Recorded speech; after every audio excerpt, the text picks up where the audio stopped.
Hello and welcome back to my channel C Aspirant Neha Jha. So as I have promised in my first video कि the next video will be about tenses.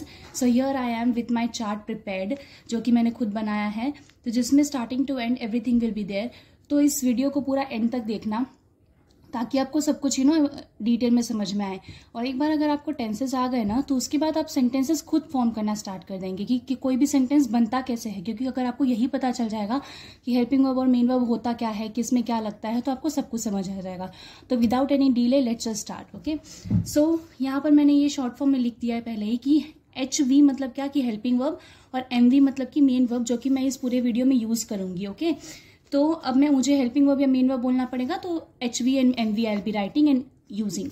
Okay, so कोई भी tenses के कितने types होते हैं, तो 3 type होते हैं, present, past and future. Okay, अब इन सब सारे 3 टेंसेस के बिना उसके सब टाइप्स होते हैं। सब टाइप्स मतलब क्या कि उसका क्या हो जाता है, एक तो होता है सिंपल टेंस, उसके बाद कंटिन्यूअस, और फिर परफेक्ट, और फिर परफेक्ट कंटिन्यूअस। ठीक है, तो अब हम क्या पढ़ेंगे कि इस तरीके से मैंने चार्ट बनाया है, तो आप इसको ऐसे लिंक कर सकते हैं। तो प्रेजेंट सिंपल हो जाएगा, जिसको कि मैंने ऐसे स्लैश करके इंडेफिनिट भी लिखा हुआ है, मतलब क्या कि सिंपल को आप इंडेफिनिट भी बोल सकते हैं। उसके बाद यहाँ आ जाता है कंटिन्यूअस, तो present continuous, present perfect and then present perfect continuous. इसी तरीके से आप पास्ट के साथ भी ऐसे ही लिंक कर लीजिए और फ्यूचर के साथ भी।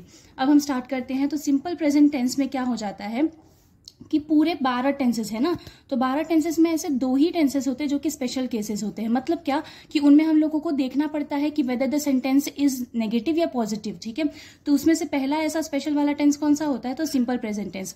अब सिंपल प्रेजेंट टेंस में हमें ये देखना पड़ेगा कि सेंटेंस नेगेटिव है या पॉजिटिव है। तो अगर सेंटेंस पॉजिटिव है, ठीक है, जैसे कि क्या हो जाता है, हम कोई एग्जाम्पल देते हैं कि वो डांस करता है, ठीक है, तो ये पॉजिटिव सेंटेंस है, तो उसके लिए क्या हो जाएगा कि हेल्पिंग वर्ब कोई भी नहीं लगेगा, तो no helping verb will be there. और मेन वर्ब का ऑलवेज कौन सा फॉर्म रहेगा, फर्स्ट फॉर्म रहेगा। उसके बाद अगर सेंटेंस नेगेटिव है तो डू या डज लगता है हेल्पिंग वर्ब में। डू लगता है प्लूरल के लिए और डज लगता है सिंगुलर के लिए। मतलब क्या कि अगर सब्जेक्ट सिंगुलर है, फॉर एग्जाम्पल शी क्या हो जाता है, एक लड़की के बारे में हम बात कर रहे हैं, तो वो सिंगुलर है, तो वहां पर डज लग जाएगा। और प्लूरल में क्या आ जाता है, वी या दे, वी मतलब क्या हम, तो वहां पर क्या लग जाएगा, डू। और मेन वर्ब का कौन सा फॉर्म लगेगा, फर्स्ट फॉर्म। उसके बाद ये तो हो गया हमारा सिंपल प्रेजेंट टेंस। ठीक है, अब हम जाते हैं आगे, तो प्रेजेंट कंटिन्यूअस में।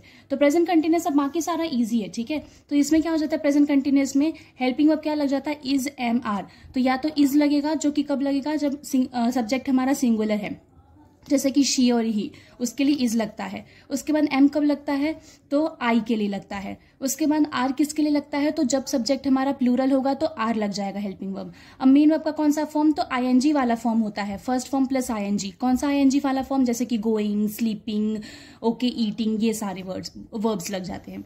उसके बाद क्या होता है, तो प्रेजेंट परफेक्ट टेंस। तो प्रेजेंट परफेक्ट टेंस में हेल्पिंग वर्ब क्या लगता है, हैज या हैव। हैज कब लगता है, तो जब सब्जेक्ट हमारा सिंगुलर होता है। हैव कब लगता है, तो जब सब्जेक्ट हमारा प्लूरल होता है। अब उसके बाद मेन वर्ब का कौन सा फॉर्म, थर्ड फॉर्म। और आप एक चीज याद रख लीजिए कि जब भी हम परफेक्ट टेंस की बात करेंगे ना, अब वो परफेक्ट कोई भी होने दो, प्रेजेंट परफेक्ट हो, पास्ट परफेक्ट हो या फ्यूचर परफेक्ट हो, तो तब मेन वर्ब का सिर्फ थर्ड फॉर्म ही लगेगा, जैसे आपने नोटिस किया है। ठीक है, तो इस तरीके से आपको याद करना है। तो ये हो गया है प्रेजेंट परफेक्ट टेंस। अब आते हैं हम लोग लास्ट प्रेजेंट परफेक्ट कंटिन्यूअस पे। तो प्रेजेंट परफेक्ट कंटिन्यूअस में हेल्पिंग वर्ब क्या लगेगा, तो जो परफेक्ट में हेल्पिंग वर्ब लगता है ना, उसके आगे ही आपको बीन लगाना है। तो हेल्पिंग वर्ब क्या लग जाएगा, हैज बीन और हैव बीन। हैज बीन किसके लिए लगता है, सिंगुलर के लिए। हैव बीन लगता है प्लूरल के लिए। और इसमें मेन वर्ब का कौन सा फॉर्म लगेगा, आईएनजी वाला फॉर्म लगेगा। आईएनजी वाला क्यों, क्योंकि ये कंटिन्यूअस है, ठीक है, जो कि चल रहा है। तो इसके लिए हमेशा ये सेकंड वाले में और फोर्थ वाले में मेन वर्ब का ऑलवेज आईएनजी फॉर्म ही लगेगा। ओके, तो इस तरीके से याद करना है। अब ये हो गया हमारा present tense. Let's move on to the past tense. तो पास्ट टेंस में, सिंपल पास्ट टेंस में, अब जो मैंने कहा था कि 2 स्पेशल केसेस होते हैं टेंसेस वाले, जिसमें हम लोगों को देखना पड़ता है कि whether the sentence is negative और पॉजिटिव, तो ये दूसरा वाला है, पास्ट वाला। ठीक है, तो सिंपल पास्ट में हम लोगों को देखना है, अगर सेंटेंस पॉजिटिव है तो उसमें अगेन कोई भी हेल्पिंग वर्ब नहीं लगेगा, डायरेक्टली मेन वर्ब का कौन सा फॉर्म लगता है, सेकेंड फॉर्म। ठीक है, जैसे कि हम बोलते हैं ना, शी वेंट होम, तो वेंट कौन सा फॉर्म हो गया, सेकेंड फॉर्म। उसके बाद if the sentence is negative, अगर सेंटेंस नेगेटिव है तो हेल्पिंग वर्ब कौन सा लगता है, डिड, और मेन वर्ब का फर्स्ट फॉर्म। डिड के साथ हमेशा मेन वर्ब का फर्स्ट फॉर्म ही लगता है। ठीक है, उसके बाद हम आते हैं पास्ट कंटिन्यूअस पे। तो पास्ट कंटिन्यूअस में क्या लग जाता है हेल्पिंग वर्ब, वॉज और वर। गाइस ध्यान से देखना कि ये वर है, ये वेयर नहीं है, क्योंकि मैंने अक्सर लोगों को ये बोलते सुना है शी वेयर, तो इसको हम वेयर नहीं बोलते, इसको वर बोलते हैं, ठीक है। तो वॉज लगता है सिंगुलर के लिए, वर लगता है प्लूरल के लिए। उसके बाद मेन वर्ब का कौन सा फॉर्म, आईएनजी फॉर्म। क्यों आईएनजी फॉर्म लगेगा, क्योंकि ये कंटिन्यूअस है, ठीक है, ये दिमाग में बिठा लीजिए। उसके बाद पास्ट परफेक्ट टेंस, तो पास्ट परफेक्ट में हेल्पिंग वर्ब क्या लगता है, एक ही हेल्पिंग वर्ब है जो कि हर टाइप के सब्जेक्ट के लिए लगता है। तो हैड लगता है फॉर बोथ, बोथ मतलब क्या, सिंगुलर और प्लूरल दोनों के लिए लगता है। उसके बाद मेन वर्ब का कौन सा फॉर्म, क्योंकि हम परफेक्ट की बात करें तो मेन वर्ब का always third form will be applicable. अब हम चलते हैं फोर्थ वाले पे, तो पास्ट परफेक्ट कंटिन्यूअस, इसके लिए हेल्पिंग वर्ब क्या लगता है, तो हैड बीन लगता है, ओके। और मेन वर्ब का कौन सा फॉर्म लगता है, तो अगेन आईएनजी फॉर्म। क्यों लगता है आईएनजी फॉर्म, क्योंकि हम कंटिन्यूअस की बात कर रहे हैं। तो ये भी हमारा हो गया पास्ट टेंस। अब फ्यूचर टेंस जो कि सबसे ज्यादा ईजी है, ठीक है, क्योंकि इसमें जो हेल्पिंग वर्ब पहले में लग रहा है ना, उसी में आगे कुछ ना कुछ जोड़ के ना वो आगे आगे टेंसेस में लग रहा है। जैसे कि सिंपल फ्यूचर टेंस अगर हम देखेंगे तो इसमें हेल्पिंग वर्ब क्या लगता है, विल और शैल।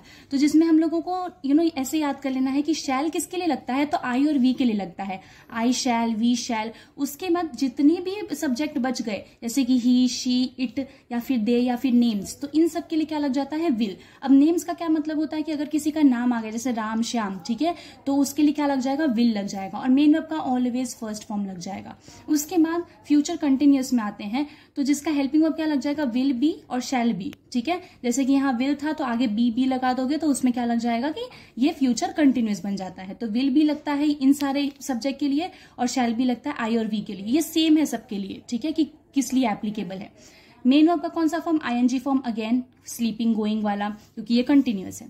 अब हम आते हैं फ्यूचर परफेक्ट पे, ठीक है। तो फ्यूचर परफेक्ट टेंस पे क्या लगता है, विल हैव और शैल हैव, ठीक है। और विल हैव शैल हैव कब कब लगता है, तो वो सेम है जैसा इन दोनों के लिए ना, वैसा ही इसके लिए भी, कि शैल हैव लगता है आई और वी के लिए और विल हैव लगेगा ही, शी, इट, दे नेम्स के लिए। और मेन वर्ब का कौन सा फॉर्म, अगेन क्योंकि हम परफेक्ट की बात कर रहे हैं तो थर्ड फॉर्म लग जाएगा। अब हम लास्ट पे आते हैं फ्यूचर परफेक्ट कंटिन्यूअस पे, तो इसमें कौन सा हेल्पिंग वर्ब लगेगा, विल हैव बीन और शैल हैव बीन, ठीक है। और ये कब कब लगेगा, वो सेम है जैसा इन सब के लिए है, वैसा ही कंडीशन यहाँ पर भी है। और मेन वर्ब का कौन सा फॉर्म आ जाएगा, तो फर्स्ट फॉर्म प्लस आईएनजी वाला, ठीक है, ये गोइंग, स्लीपिंग वाला। तो आई होप कि आपको ये समझ में आया हो, और अगर समझ में आया है तो इसको लाइक जरूर करना और इस चैनल को सब्सक्राइब करो, ताकि इसके बाद अब मैं और एक वीडियो लाने वाली हूँ जिसमें ना मैं एक सेंटेंस को 12 पूरे 12 टेंसेस में ट्रांसलेट करूंगी और आपको सिखाऊंगी कि कैसे ट्रांसलेट करना है। तो वो वीडियो देखने से पहले आई रिक्वेस्ट यू ऑल कि आप लोग ये पूरा टेंसेस ना याद कर लो, ताकि आपको वो आसानी हो सेंटेंसेस। क्योंकि आपको क्या होता है ना, 12 तक भी ना ये आता है, क्योंकि 1-2 मार्क के लिए ये क्वेश्चन आ ही जाता है कि ट्रांसलेट करना है, ठीक है। तो अगर आपको वो सीखना है तो वीडियो को लाइक करना और सब्सक्राइब करना, ताकि नेक्स्ट वीडियोज भी आपको देखने को मिले। Thank you so much.